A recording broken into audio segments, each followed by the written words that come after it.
Morning guys, it's Friday, it's 11:30 and I'm here with Selina and we're at the infant shrine on the mountains outside Davao City. It's a glorious day.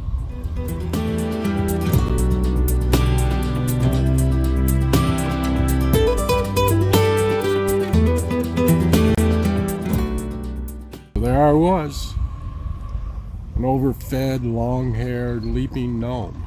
Oh, you recognize that line? David Bowie. No. Oh, Eric Burden. Eric Burden. Yeah. There we go. Spill the wine, take that pearl. Oh, there we go. Oh, brings back some memories. Sounded like the laughing gnome from David Bowie in 1973. No, I don't know why that line occurred to me, but it did.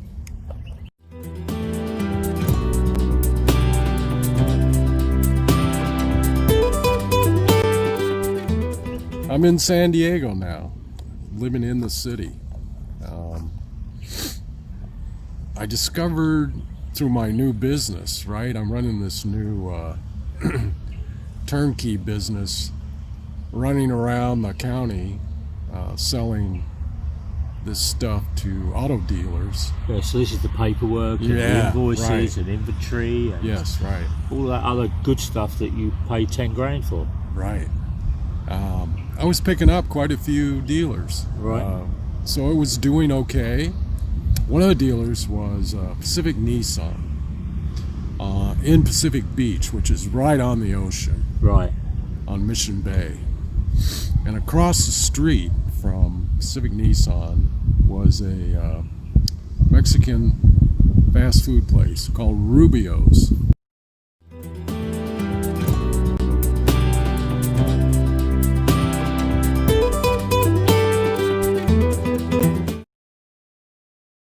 Baja Grill. Oh. Small little place. But I walked across the street one day and tried it because somebody vaguely had mentioned it to me that it was really good. And I thought, just another Mexican food place. Yes. Americanized. But the fish tacos were a home run. I mean, they were out of this world. Right. And every Tuesday, they had Taco Tuesday. $1.50 for every taco you could eat. Fish taco you could eat. Gosh, you could supply yourself for a week. And I loved them. I thought they were fantastic. Are they the soft shell one or the soft tacos? Yeah. Soft shell, corn tortilla. Yeah. And I can't remember what kind of fish they were using. They would fry the fish. Yeah. And they had their secret white sauce, Mexican white sauce.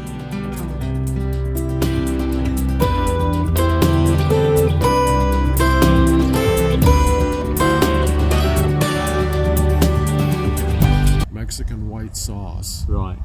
Secret recipe. And then cabbage and a tiny little bit of cheese on it. Oh man. That and an ice cold Pacifico or Carta Blanca beer. Oh, you're in heaven. I mean, heaven. I would sit there. Sounds nice. We should go there now. Oh man, brings back memories. So this led to. Well, I think I briefly mentioned before how I'd met this guy, Johnny, who was organizing these parties. Yeah. Social dating get-together parties about every month. So that was one time in Tijuana and then the other time back in San Diego. That's the way it was supposed to work. 1 month in San Diego and 1 month in Tijuana. Okay. And then he would send out invitations. You paid a small fee to be a member of this club. Right. And then you could go to the parties.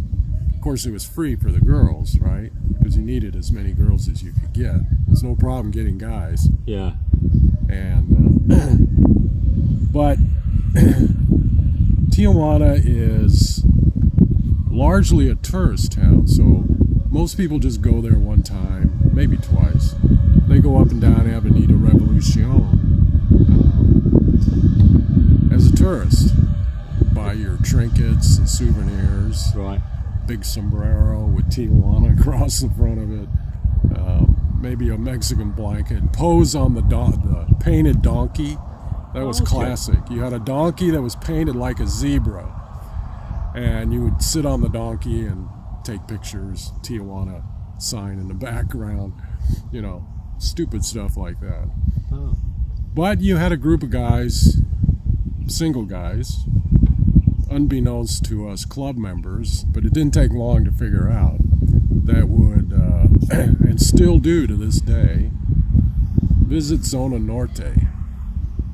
Zona Norte, North Zone, was the red light district. Oh, dodgy. And it was popular. It could be a little sketchy at night, you know, because Mexicans aren't stupid. They know gringos, foreigners. Yeah. Go to the red light district with cash for girls and get drunk, right? And they'd get rolled, as we called it, right, in Americanese. But I wasn't interested in that. I mean, I wanted to meet a good girl. Right. I'm not saying I didn't go to Zona Norte, but I did on an occasion or two, just to check it out. But the other reason to go to Tijuana is for the food. Right. Real Mexican food. Real.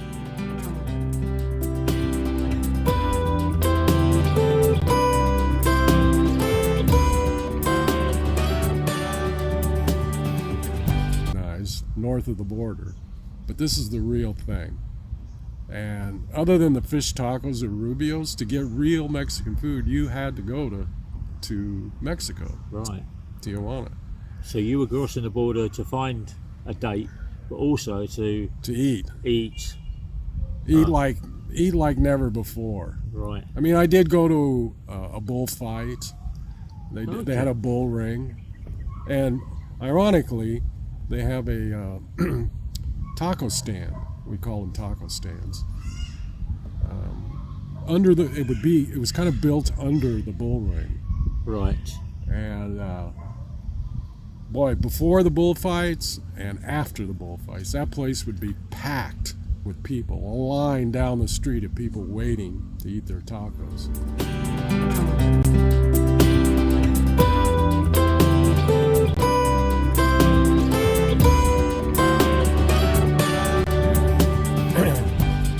You haven't lived till you've had like a carne asada is popular. Yeah, beef. Pork. Adobada. Pork tacos.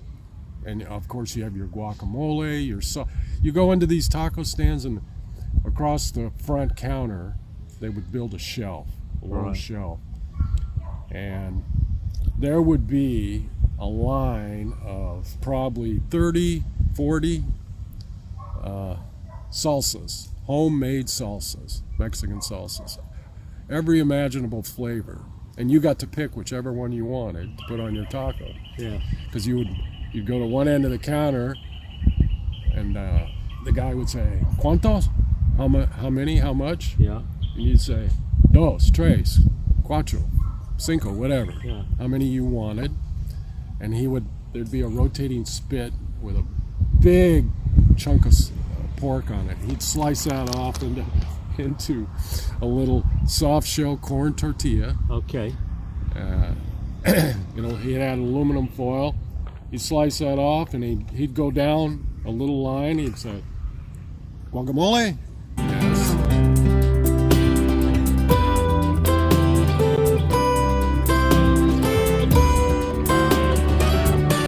Onion? Yes.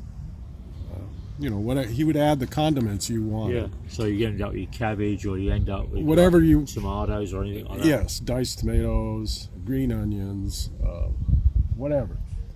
And then he would hand it to you, and he would keep doing this for however many you wanted. And then you would add your salsa. You pick which salsa you wanted to put salsa you wanted to put on it. Then you could experiment. They give you a little tiny tasting spoon so you could taste which ones you liked or didn't like.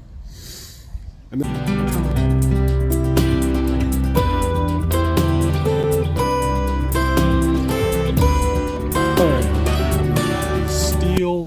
buckets, almost looked like a plant stand, Yeah.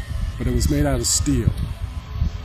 And they'd be standing on legs, and it would be packed solid with ice and Mexican beer in bottles. My favorite, of course, was Pacifico, but I like Carta Blanca. Dos Equis is also good. Tecate is very popular, but I didn't like Tecate that much, but I would drink it. Pacifico was my choice. Yeah. And you could take one of these buckets back to your table or your bench, depending on how big the place was. And that right there was what Tijuana was really all about. You sat there and had your tacos and your ice cold beer. I mean, And your entertainment was a bullfight. yeah. Oh man, it just doesn't get any better. Yeah. I mean, and then you go home and you've got and if you you stay got there, you got the bull inside your house who's running around. depending on how long you wanted to sit there, Yeah. I mean, you could get blasted within a couple hours, right? You'd be on your Yeah. 6th, 7th, 8th beer. How many tacos? You could eat 10, 12, 15 of these little corn tortilla tacos. Oh man, that was heaven. That was heaven, and that's why I like going to Tijuana. Yeah, the only bit I've had about a bullfight is I went to 3 bullfights in Spain. So I went one in Madrid, one in Barcelona, and one in Bilbao. So yeah, very interesting, very gory, but to pit your, for somebody to pit their skill and strength against a 600 kilo animal with horns, amazing. So that's what you turned around and did with your Tijuana and your beer and your Pacifico and your tortillas. And what about the ladies? Well, Did you meet? I everybody? had to, I decided when I first started going, I would take, there's a popular way to get to Tijuana. You could drive, of course, and your insurance company would cover you while you were in Mexico. Right. But driving around Tijuana is nuts, just like it is here, right? And the federales, as the police were called, they enjoyed stopping gringos, foreigners, All right. in their cars, especially at night, right? They knew you were there drinking, Yeah. So they loved pulling you over, a traffic stop, and arresting you. You didn't get a ticket in Tijuana, you went to jail automatically. Oh, They didn't write you a citation. a bit like Monopoly. They just automatically took you to jail. You don't want to spend the night in a Tijuana jail, much less a week or 2 weeks. Yeah. They're as bad, if not worse, than they are here in the Philippines. So most people would do what's called the trolley run, where San Diego had a trolley. It's kind of like a bus route, but it's a train. A little Oh, train, right. Okay, train yeah. route. And it would run from downtown all the way down to San Ysidro, where you could cross the border on foot. And then you would take taxis from the border into the main, wherever part of Tijuana you wanted to go to. Right. Then you would just walk, right? That was the safest thing to do. And especially you wanted to be in a group, at least 2 minimum. Yeah. But I said, that ain't so cool. If you want to bring the girl back across the border, I mean, what other choice do you have? You going to stay in a hotel? Yeah. Not when you live right across the border. So I bought a car to go with my work truck and my motorcycle. Okay. Because a lot of girls don't like riding around on a date on a motorcycle, especially a big old Yamaha, Yeah. So I bought this Geostorm. I got a really good deal from one of my customers.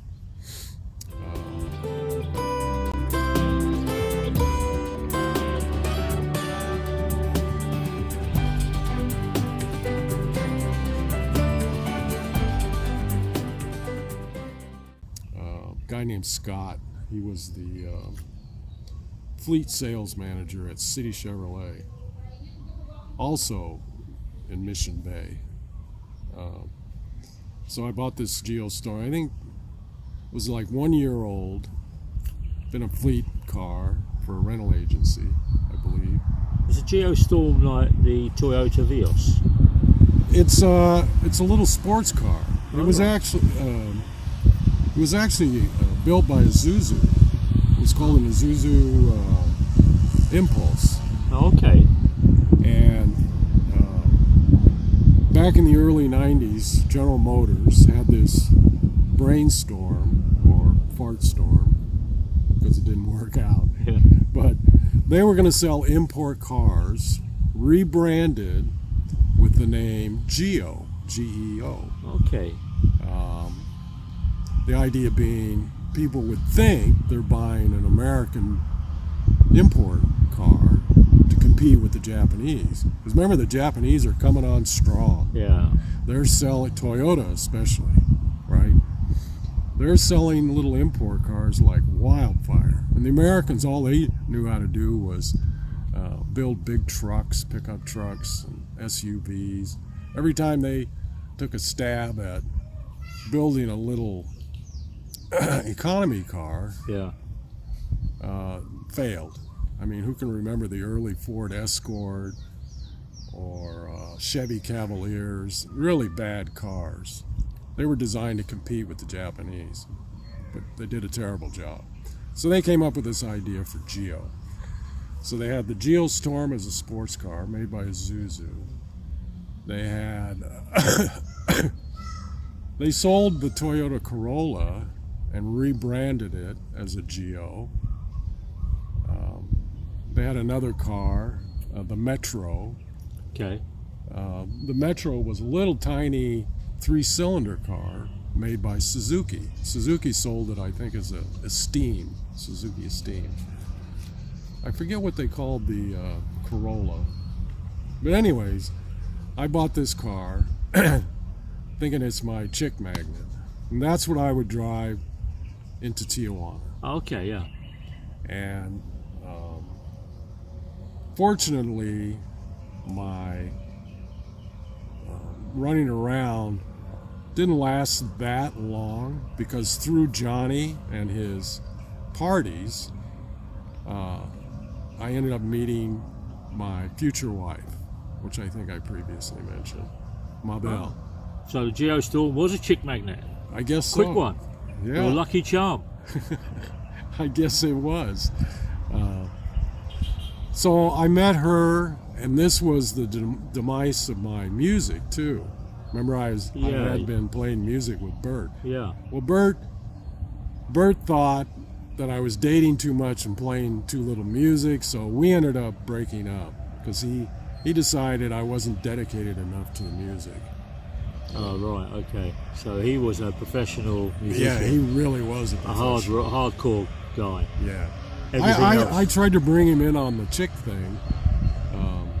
I remember we had a barbecue one time, and he was doing the cooking at his house, and so I had my new girlfriend, future wife, Mabel, invite a couple of her girlfriends. Right? We all went to this barbecue, and I was hoping Bert would connect with one of these two girls, but he was too grumpy. He wasn't that interested. Didn't think they were cute enough. Him being a musician, is a professional musician. He thinks the girl should be falling on him. Or jumping on stage and ripping his clothes off. Something like that. Yeah. So, he didn't go for that. So we ended up splitting up on the music, which led to me getting married, right? Okay. My wife and I dated for a year, and this would have been about 1993 or so. We got married in Old Town, which is a tourist spot where they rebuilt the original town of San Diego from 400 years ago when the Spanish founded the city. Okay, right. That sounds interesting. They've rebuilt it as it originally looked, and they have the old original church, very small little church. And since she was divorced in Mexico, we couldn't get married in the Catholic Church, right? Because they don't recognize divorce. So we had this generic wedding. We had a reception at a nearby American-Mexican restaurant, Chi-Chi's. They had a big patio that overlooked downtown San Diego. It was great. Yeah. A special day for you. Yeah, we had my brother-in-law, or Mabel's sister's husband, Albert, a Chicano, who was a great singer. He had this really deep voice, and he could sing. He was singing all the Mexican classic songs, you know. And then for a handful of Americans like me, we hired a DJ to spin records, play disco dance music, Okay, dancing on the balcony there, the veranda overlooking the city. It turned out to be a pretty good wedding. Yeah. Underneath the moonlight. You were there, huh? I didn't recognize you. I was serving you on table 10. You were doing the cooking? Because we had a Mexican food. It was Americanized, but, you know, you end up cutting a deal with the restaurant. Yeah. You pay so much per guest, and it's kind of an all-you-can-eat buffet type of thing. Loaded with cheese, loaded with carbs, loaded with fat. Sour cream. Yeah, everything. Plastic guacamole, not like you get in Tijuana at the bullfight. Right. I mean, it was all just good fun, and after the champagne and the beers, nobody could tell the difference between the American and the Mexican taste, right? But great memories right there. Yeah. Well, I about that time, I actually got out of London because I was going through a divorce, and I had a house in Cornwall, and I had a business in Cornwall, and I sold that, and I moved to South Wales to a place called Porthcawl, which is famous in South Wales for Miners' Fortnight, because it has a Coney Island type amusement arcade, adventure park, joyrides on the beach, plus it's got a small town, and I was offered a job there which was paying good money, but it also gave me some accommodation, so I moved there because the divorce was getting really messy, and my solicitor friend Jackson said it would be a good idea, Gary, just to cut and run and keep your head down for a couple of years until we can get this all sorted out, because there's loads and loads of garbage coming out from my ex-wife. It seems that her friends of friends of friends of friends and friends wanted to turn around but weren't giving her advice. Now, I'd come back from Saudi Arabia with a fistful of money. So we're talking divorce rape. Yeah, and she wanted to turn around and have piece of the houses, half the business, half this, half that, half that. There were no children involved or anything like that, so I turned around and moved to South Wales and let Jackson sort the divorce out, and he did over a 12-15 month period. But I started this new job in this hotel right on the beach in Porthcawl, absolutely glorious in the summer. Walk out after doing lunch, we used to do buffets and barbecues, and we used to do high teas, and very nice. I was there for 6 years. That tells you why I enjoyed it. I didn't want to move. I took up surfing, and I started doing a bit of surfing, and I used to go home to Cornwall, which is like the surf capital of the UK, and surf. Really? Did you have a longboard or a shortboard? I used to have a short 7.6 with a thruster setup on the back. Wetsuit? Well, definitely a wetsuit in the UK. Yeah, Kneale? I used to have what was known as a snug, which is a local brand in Cornwall. You recognize O'Neill, right? Yeah. Big name. Big name. And we used to turn around. I used to surf in a 5 and 4.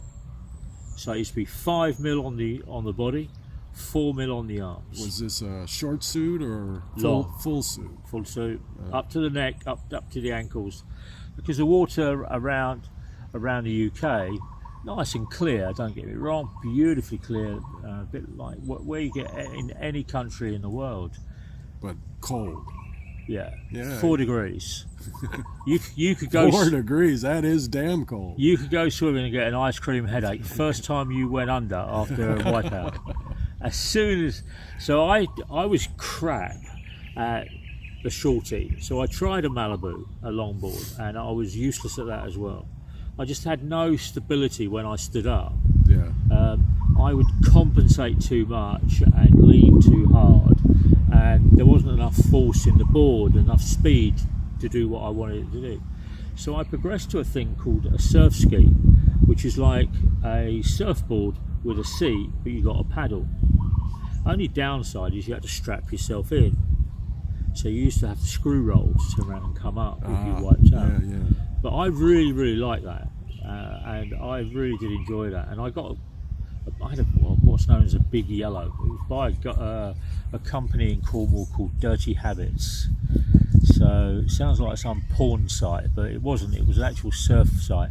And they used to have these really, really 95 kg boards that were, you could surf up to 95k in them. After that, they were useless.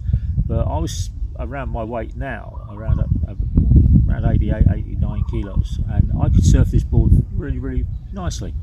And I could rip it, and I would have 6, 7, 8 hours. And I remember my parents coming to Cornwall when the divorce was finalised, and I remember going to Slough outside London to go and see this judge, and the judge was turning around and saying, "Oh, your wife wants you to pay her costs. Your wife wants you to do this. Your wife wants to do that. And I said to Jackson, I said, "Is she my wife?"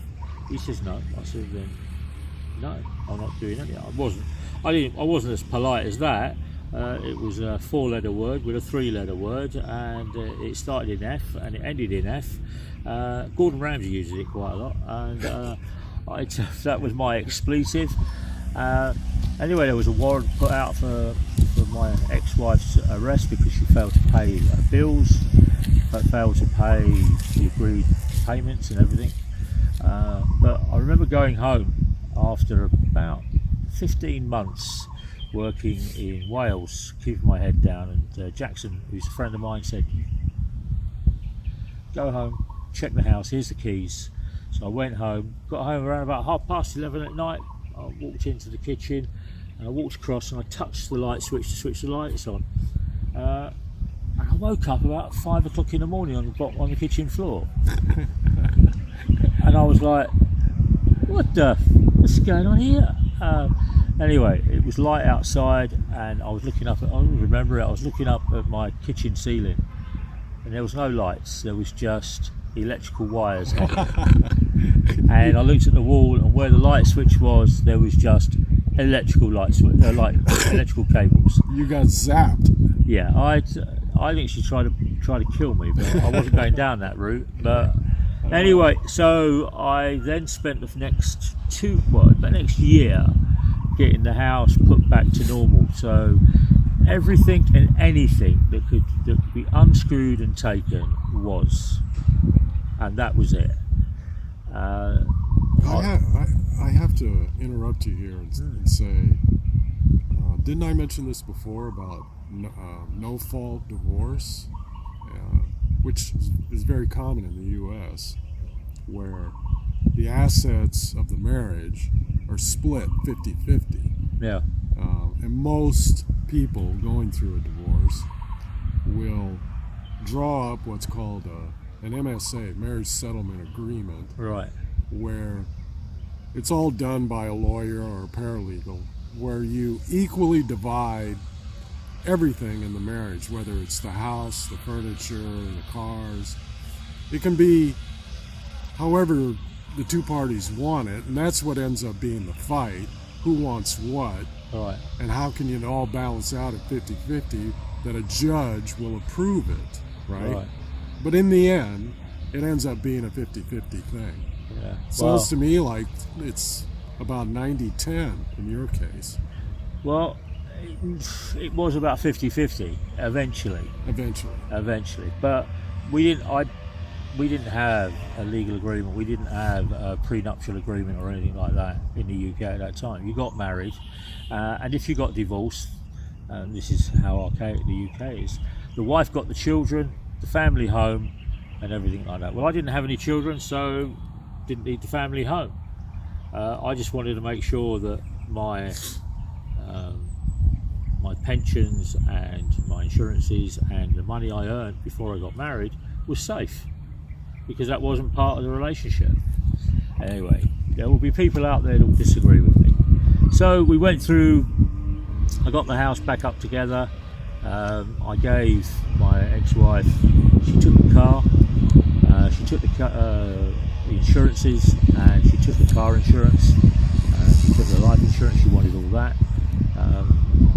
She took a lump sum, half the value of the business. So the business, as you remember, it was £200,000, which I was okay with.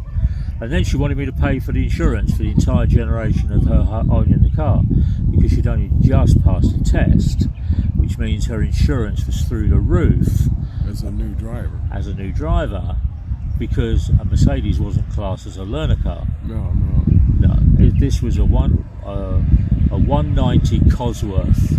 It had a Ford Cosworth engine in it. It was like a 200 mile an hour missile, and she had a 1600 injection Ford Fiesta. It was called an XR2, which was a sports Fiesta. So her insurance on the Fiesta, if I can remember right, it was about £3,500 a year. But on the Mercedes, it was £12,000 a year. So anyway, we got all that cleared up, and I think God was looking on me, or somebody above was looking on me, because she drove the Mercedes into the side of a lorry and totaled the car. So this car was less than 6 months old, and it was like £20,000. She drove it in the side of a lorry, in a car park, mind you, in a lorry car park. So this was the biggest car park you could actually see in your life. And she drove it underneath the trailer between the truck and the back wheels. So that was that finished, and she had to pay because her excess on it was like £6,500–7,000. So she started eating into this money. So in the end, after all this bitter fighting, and you reached some sort of agreement. Yeah. And you could put it all behind you. I did. I have to say, right? How long? 6 years, you said? Yeah. Which, in the U.S., anything under 10 years is considered a short-term marriage, right? Anything over 10 is considered long-term, of course. But it sounds to me like you had big plans for this marriage. I mean, 3 houses, a nice car, 2 cars, all this money in the bank. Looked like you had the future planned. Well, while we had the restaurant, we used to go on holidays. So we used to go traveling across the US, and we went traveling around Singapore and Vietnam and France and Germany, and yeah, it was there. It didn't work out, and it takes 2 people to make things work out, and it didn't work out. So we went down that route, and here I am sitting on the shrine talking about it some quarter of a century later. And have I got married again? No. Hindsight is always 20/20. Yeah, I think.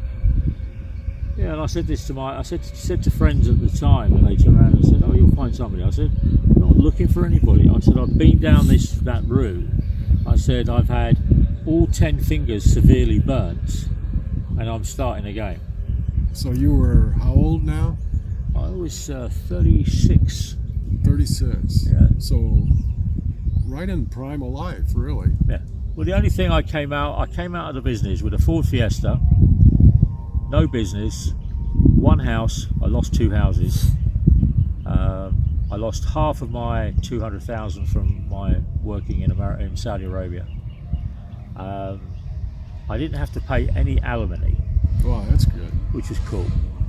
However, my ex-wife ended up going to court and fighting her part of her case for the next 2 to 3 years, and it cost her the houses and her money. What was Well, she was fighting that she didn't feel that she had to pay her proportion of legal expenses, so her solicitors took her to court. So she thought you should pay. Yeah, Oh, okay. it doesn't work like that in the UK unless the judge awards that. Yeah. The judge didn't award that because there was nothing sitting there. She'd got what she wanted in her first statement. Her first statement was then changed, and in the UK you have to put everything on the table of your earnings. Yeah. So you are not allowed to have anything hidden. If there's anything hidden and people find out, then You're all of a gonna sudden have, it goes back to court and it starts again, and you're perceived as 50% right and 50% You wrong. have to, same in the U.S., you have to provide a financial statement, Yeah. which is supposed to have everything on it. Yeah. Your personal finances. Yeah. Well, your marriage ended and mine was beginning. Good. And you had better luck than me. Well, yeah, I did. I did. That's true. And not to say it wasn't a rocky road. I mean, most marriages are. But in the beginning, it was pretty good. I especially liked her family. It's very similar to the Philippines. Right. Very family-oriented culture. They have a lot of parties, right? Yeah. Just like here. Yeah. Christenings, fiestas. fiestas. The difference, of course, is here you're eating Filipino food. Yeah. There you're eating the great Mexican food. And you loved that. Oh, I love that. And, it was very, if you've been to enough Filipino parties, right? Everyone is formatted the same. Yeah. No matter the location, right? You've got the women bring the traditional food. Yeah. Usually, the spaghetti, sweet spaghetti. Yeah. Sweet spaghetti, lechon. Lechon, of course. Yeah. Kinawali. Kneale. Yeah. On and on and on, right? So there, it depends on who's doing the cooking, but you always have to have one thing. Carne asada. Okay, That's a must. You have to have grilled beef. And I was fortunate, my wife's family, she had 3 sisters, and one sister, Barbara, was married to a Mexican rancher in Chihuahua, Mexico. He had a ranch and he raised his own beef. Oh, that's very fortunate. Oh man, American beef, right? Right. And this guy, we would have parties, and this guy would bring fresh beef, fresh from the ranch. We would grill that. You'd spiced it with his own salsa, right, on the grill, and you grilled it with green onions, scallions, right, to help flavor it. And of course, the women would be in the kitchen making fresh tortillas, right, hand rolling it into a ball. You had a tortilla maker which would flatten it, and you quick grill it real quick, right, just enough to slightly brown it on each side. So here we are, food heaven, right? Carne asada, homemade tortillas, and of course beer. You had to have ice cold Mexican beer. Very nice. Oh, this was great. And if it was a birthday party, right, you had a piñata, Oh, that's the donkey hanging from the tree, isn't it? Well, it could be usually a donkey, but it could be any animal full of candy, and the Yeah. kids get a bat or a big stick and they're beat it until it breaks open, blindfolded, right? So you could get The whacked. kids are blindfolded. The kids are blindfolded when Yeah, they not the donkey hanging in the tree. I mean, this is, and they would have it at home. They'd even have it at the park. You know, they'd get a picnic table at the park and grill and hang the piñata from a tree, and it was a lot of fun. Well, it's going to be a lot of fun, isn't it, when you go down to the sweet shop and you turn around and say, I want $200 worth of candy, please, to put in my stuffed donkey. Well, you buy the piñata already made. Do you? It's big business for Mexican vendors. You could drive by stores, and that's all it was piñatas, you know. Literally, you go in the store and they sold nothing but pre-made piñatas. Full up with candy. Full of candy. So you'd buy it, and all you had to do is hang it up, and you're ready to go. Provide your own stick or baseball bat or whatever it was. That was it. That was it. And we were still, and because my wife's father, he had a business. He was a middle-class guy. He wasn't poor. He had two businesses, one on each side of the border, a welding supply company. Okay. Called JC Industrial, welding supplies. And on the American side of the border, he primarily sold gases, oxygen, acetylene. It was in the welding tanks. Tanks, yes.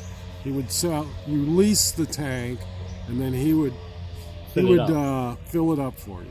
Okay. And then he had an exchange program ongoing where he had a big truck, and this truck would go around to all his customers and bring you full tanks and pick up your empty tanks. Right. And every week or whatever, however much you were using, he would come back to your store. That's primarily what he did in the U.S. In Mexico, he had a store out on the east side of Tijuana, and he was primarily providing supplies to the maquiladoras. Right. A maquiladora is a Mexican term for the foreign factories, mostly American, that's set up in Mexico for the cheap labor. Right. Everybody in America want to know where are all the jobs going? Well, they're going to Mexico. Right. All these big companies, corporations, especially auto manufacturers, they would build these big, massive factories right on the border in Tijuana, and because they could pay a Mexican, 50 cents an hour. Yeah. Now in America, where it was probably union, you're talking, $10, $15 an hour. Yeah. Imagine how much profit that is taken out of their pockets. No wonder they went to Mexico, right? Well, yeah, it goes on now. I mean, I was looking at that car yesterday in my vlog, that Geely car, made in China, but all the parts are made in Sweden. But they didn't assemble it in Sweden because they want $45 an hour. Yeah. So they go to China where it's only $1 a week. Exactly, same principle. Yeah. Yeah. Hasn't changed. It hasn't changed at all. No. It's all about profit. Yeah. How can we maximize profit? Well, what's the first thing you do? Cut your labor costs. That's what you do. So anyways, he was supplying all these maquiladoras with safety equipment, welding supplies, even gas. He provided gas too. He's doing pretty well. Yeah. And my wife was working for him. She was a bookkeeper. And your wife's name was? Mabel. Mabel. Yeah. Or Mabel in English. Yeah. But this I was living in Mission Valley, and she was living in Chula Vista, which is where the store was. Right. Which was closer to the border. So of course, we got married, and I said, I don't want to live in Chula Vista. It's 90% Mexican, of course, because it's near the border. I'd prefer to be up in Mission Valley. Right. More central. Plus, for my work, remember, I'm still doing supply business, and if I'm down in Chula Vista, now I got to fight the freeway traffic, even worse, just to get up to North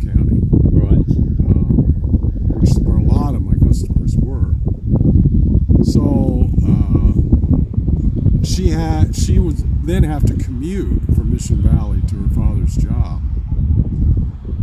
That didn't work out. Right. So after we got married, she ended up quitting her father's job, which honestly was stressful for her. Right. I don't know if you've ever worked in a family-oriented business, but I had a family-oriented business, and yeah, I know how stressful. Yeah. so she got a job. Her sister, Monica, was working for the Sweetwater School District in Chula Vista. Right. And she had a connection, I don't know, through her job. I think if I recall, she was working in the administrative offices, and she had a connection with somebody in the state unemployment office. And there was an insurance company that was contracting with the state unemployment office to switch people from welfare insurance to private insurance subsidized by the state. So she ended up doing that. She got the job basically selling insurance. Well, yeah, selling insurance, but convincing. And because she was bilingual, right, she could go to, and a lot of Mexicans are on welfare, receiving subsidized money, subsidized payment from the state. She would go to these people and in Spanish convince them to switch. Right. And that was her job, which paid okay. It was basically commission, a base salary plus commission. And in the meantime, her parents had two homes. They had one in Tijuana and one in Chula Vista. They had a condo in Chula Vista. So we were still going to Tijuana a lot, right? Because we'd go to their house. So we could still experience the Mexican taco stands and the food. Yeah. Although my wife was actually a fairly good cook. She wasn't that big on tacos. What's your favorite? My favorite. Tacos are primarily aimed at the foreigners because the foreigners love tacos. Yeah. She did have one recipe called tinga. Tinga. It was shredded chicken with her own spices mixed in. So it was kind of hot, spicy hot, shredded chicken. And you would usually serve it over rice. It was very good. I loved it. But she was a pretty good cook. We had, after the wedding, we had a big party in Tijuana. We got a restaurant, big restaurant. It was kind of a disco restaurant. Right. And so we had this big celebration party there in Tijuana. I remember her youngest brother, at the time was dating this gal, Alexa, who was a Chicana, Mexican American. Yeah. And she was beautiful. She was like a model. He was a good-looking guy, handsome guy. Anyways, Alexa, tall, slim, very beautiful. I mean, any guy would love to have her. We're at this disco. We had a big booth, and he went to him, me, and Albert. All got up, decided to go to the CR, the restaurant. Right. When we came back, some guy was hitting on Alexa, trying to get her on the dance floor, and I was talking to her. And I mean, the macho guy took over. Her brother, JC, Juan Carlos, he didn't hesitate. We were probably 10, 15 yards down the aisle walking to the booth. This guy launched into a sprint, right?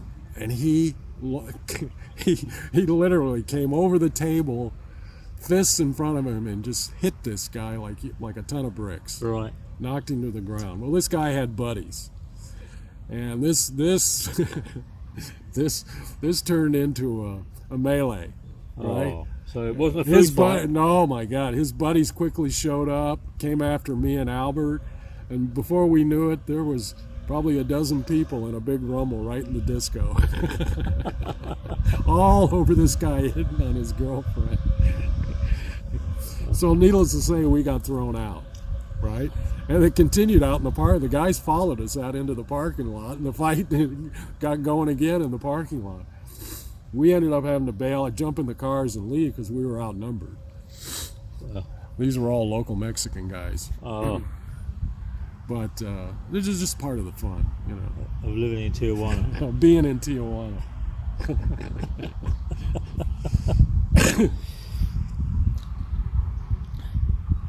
But anyways, enough. Other than her other brother, Victor, I should mention Victor. Right. I think I told you about him before. Victor was a real character. This guy was unbelievable. He was a hustler. He was always hustling for money, any way he could. Okay. He actually worked for his father in the welding supply business in Tijuana, right? But what did he do? On the side, in secret, he set up his own welding supply business to compete with his father. Of course, where did he get his supplies? His gases? He was stealing them from his father's store. And when his father found out, oh man, this turned into the biggest family drama, right? But of course, you know, the father wants to leave his business to his sons. Yeah. So he can't completely disinherit Victor, even though what Victor was doing was, you know, the worst thing you could, right? Yeah. Shafting your dad. Yeah, stabbing your father in the back just to make money. And Victor didn't stop there. He had other schemes going on. He was married and had 2 kids, but everybody knew he had a side girl. He had a mistress. Right. With a kid. He had made her pregnant and had a kid. He didn't even try to keep it secret, you know. That's the macho man. That's the macho man. Well, remember I think I said before, behind the scenes, the macho man always meets his maker with his wife. She controls things at home. Well, his wife could only tolerate this so much. So one day, she decides, that's it. I've had enough. Too much talk about this mistress, side girl. She shows up in the middle of the afternoon at JC Industrial in Tijuana. She's got all of Victor's clothes, all his stuff in the back of Victor's pickup. She backs the thing up to the front of the store and screaming, right? She proceeds to throw all this stuff on the doorstep, right? His clothes, all his belongings. She just throws them out of the truck in front of the store and then drives off and says, and of course she announces to everybody there at the store that she's getting a divorce. Victor's no longer her husband, and here's his stuff. He can do with it what he wants. Yeah. But he's out of the house. You know? Nothing like a little drama to liven things up, right? Yeah. Well, Victor needs a new gig now, right? Right. His father has shut him down for the side business. So at this time, the movie Titanic, James Cameron's famous movie Titanic, was getting ready to start filming in Ensenada, Mexico. Ensenada is south, not far south, down the Baja Peninsula from Tijuana. Well, the government had given James Cameron this section of land to work on, cut him a great deal.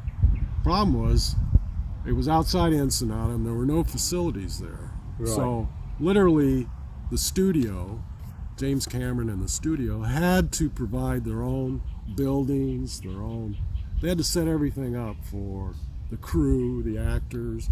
They built a set out in the water. Okay, so they had to turn around and create a little town. Yes. so everybody could live there. Which meant they had to hire locals to provide all this stuff. Okay, yeah.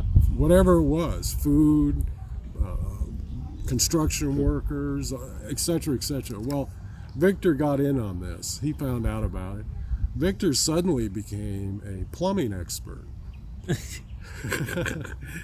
he went to the movie studio, and I don't know what the process was or how he did it, but he convinced them he could provide the plumbing for the entire set.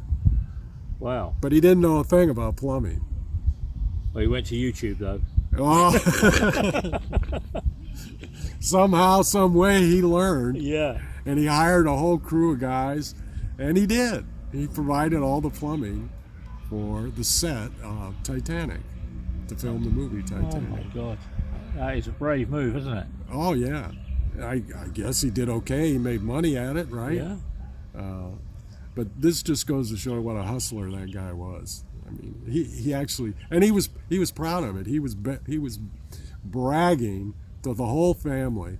You know, you can't keep me down. I don't care what people do, what people say. This is proof I can do whatever I want to do. Yeah. You know? And he did. He did. He proved it. So now in my work, I'm still selling all this product, but what I'm discovering is, oh, we got a cat fight going on. Yeah. Well, they're not Mexican anyway. Yeah. In my work,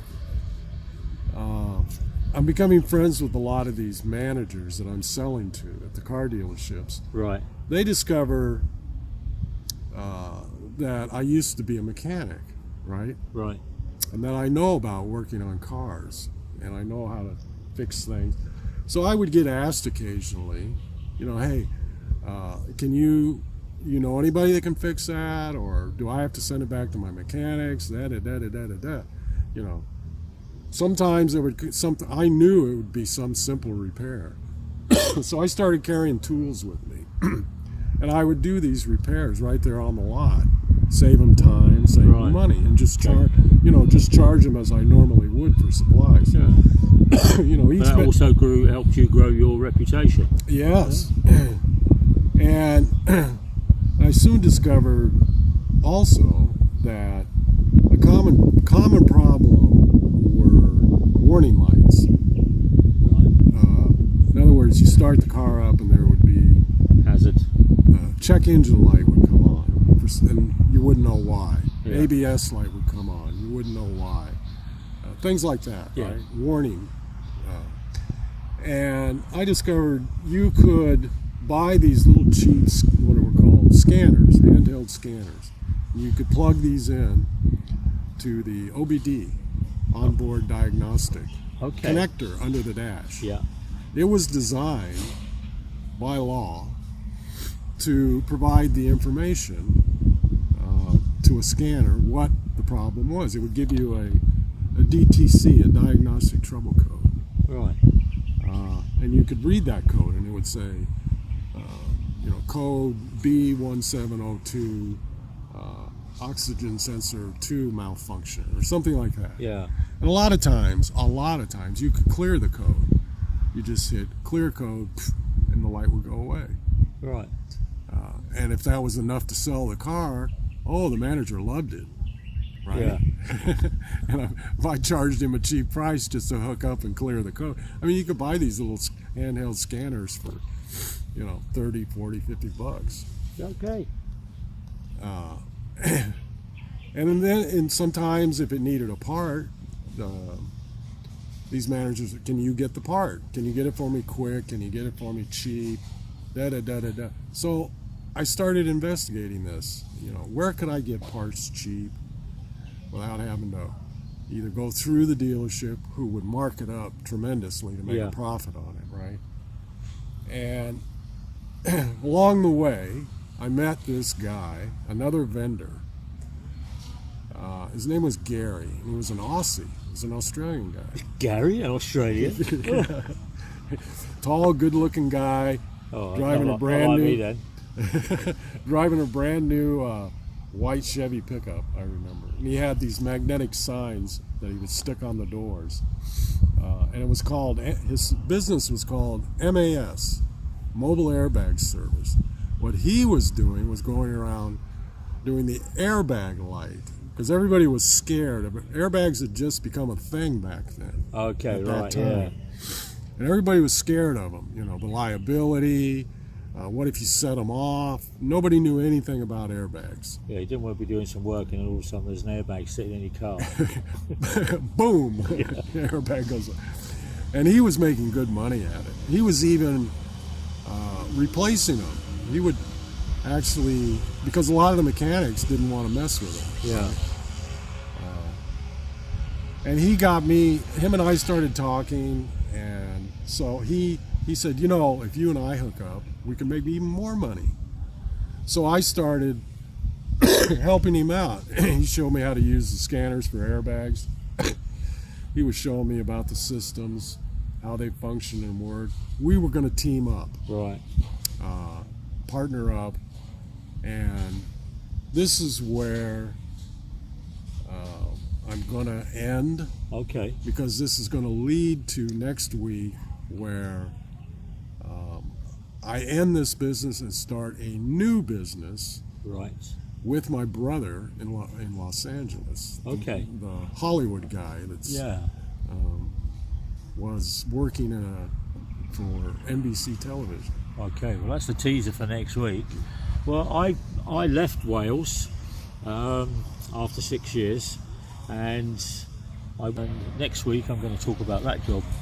It's when I started working on ships, Cruise ships. cruise ships and cruise ferries. Wow. So that's next week, under our skin.